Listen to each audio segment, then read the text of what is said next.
For me, it was a relatively easy decision, and it was one that was made for me, because as a law student who's looking for a job for right out of law school, it's very rare to be able to find a job working in-house right away. And this is something that is still the case. And the reason for that is because it really takes a lot of money and resources to train a new attorney to be at the level they need to be in-house, and oftentimes in-house legal departments don't really have those resources. My decision to stay in private practice is really one that I make every day. And it's really based on my love for my clients and really enjoying the people I work with and the practice area. And I think those three things are so important that it really is a driving force for why I continue to stay in private practice. I started my career doing insurance defense litigation. I did that for about 6 years, and then I switched to the plaintiff side.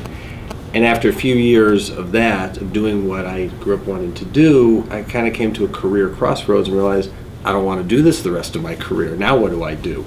I had a few friends who had gone in-house, and they liked it, and they encouraged me to try it. At that time, I really had no idea what it meant. What I know now is that I would completely re-engineer my practice and find really a renewed sense of purpose and enjoyment of being a lawyer. And I also learned that it's really what I'm best suited for. There's one specific moment when I think about what life in-house is like that I do get a bit envious, and that really is about how in-house counsel are able to partner so closely with their business colleagues.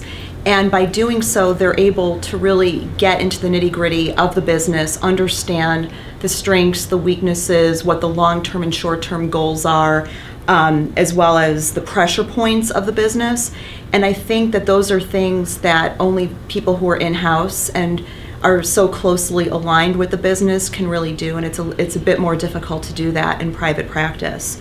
What I also am a bit envious about is it segues from that, is that in-house attorneys oftentimes get to wear different hats within the organization and not just be the lawyer, but they're also able to serve other business roles.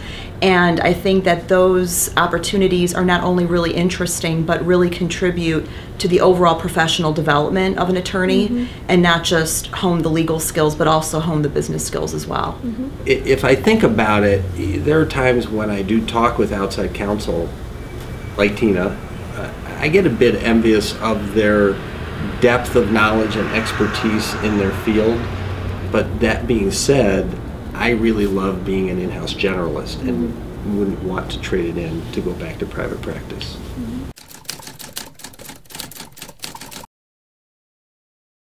The biggest lesson I've learned is that there are so many different ways that you can carve out a career as a lawyer and make it meaningful.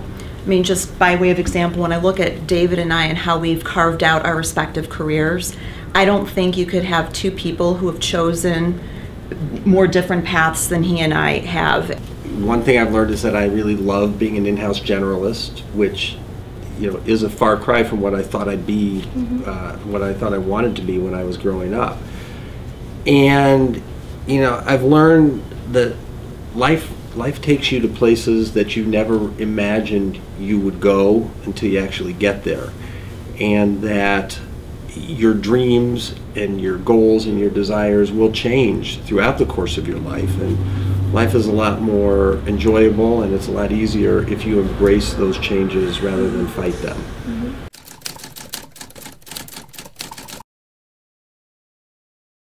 The most heated discussions we have are about music, actually.